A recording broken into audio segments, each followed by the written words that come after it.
এই ভিডিও থেকে আপনারা জানতে পারবেন নবীরা কি কি কাজ করতেন। প্রত্যেক নবীকে আল্লাহ তাআলা একটা গ্রুমিং, একটা ট্রেনিং সেশনের মধ্য দিয়ে নিয়েছেন। সেটা কি?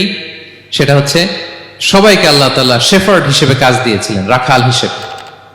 পৃথিবীর সব নবীরা ছাগল চড়াতেন, সব, আদম আলাইহিস সালাম থেকে শুরু করে বিষ্ণু আলাইহিস সালাম পর্যন্ত। He started his first career as a shepherd. সুবহানাল্লাহ। ওনার প্রথম ক্যারিয়ার উনি রাখাল হিসেবে শুরু করেছেন। রাখালরা যে কাজ করে, অর্থাৎ মরুভূমিতে ভেড়া, ছাগল, তারপর বকরি, দুম্বা, এই চড়ানোর কাজগুলো দিয়ে বিষ্ণু ইসলাম তার ক্যারিয়ার শুরু করেছেন এজ এ শেফার্ড। বিষ্ণু ইসলাম বলেন, সহিহ বুখারীর বর্ণনা, মা বাআসাল্লাহু নাবিয়্যান ইল্লা রাআল গানাম।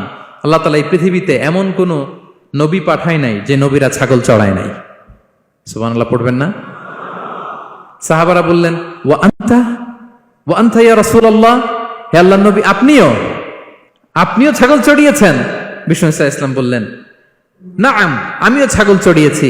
ওয়া কুনতু আরআহা আলা কারারিত লি আহলি মক্কা। আমি অল্প কিছু মজুরির বিনিময়ে, অল্প কিছু টাকার বিনিময়ে, সামান্য কিছু পারিশ্রমিকের বিনিময়ে মক্কার লোকদের ছাগল চড়িয়ে দিতাম। সুবহানাল্লাহ পড়েন। কেন সব নবীকে দিয়ে আল্লাহ ছাগল চড়ালেন? এই ট্রেনিং সেশন, গ্রুমিং সেশন কেন? কারণ ছাগলকে একসাথে বসানো কঠিন।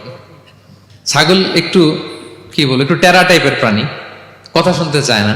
ধরেন যে সারা সপ্তাহ আপনি খুব ব্যস্ত, একদিন সুযোগ পাইছেন সপ্তাহে যে আজকে আমি ফ্রি আছি, যাই পুকুরে যাই, আমিও গোসল করি, ছাগলটারও গোসল করাই। এটা ধরে যদি এখন পুকুরের দিকে টান দেন, কি করবে?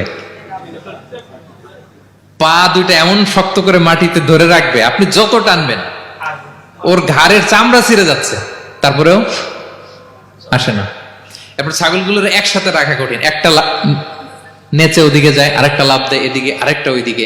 এদেরকে যদি কেউ একত্রিত করতে পারে, তাহলে এই জাতিকে, মানব জাতিকে একত্রিত করা তার জন্য একেবারে সহজ, পানি ভাত, ঠিক কিনা?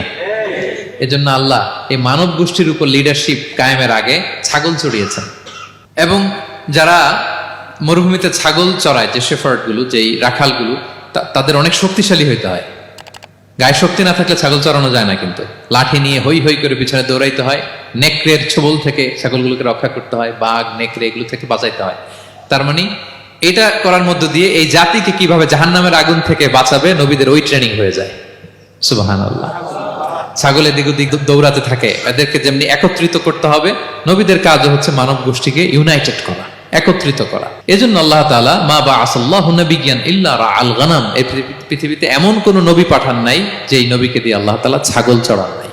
সব নবীর মধ্যে এটা কমন।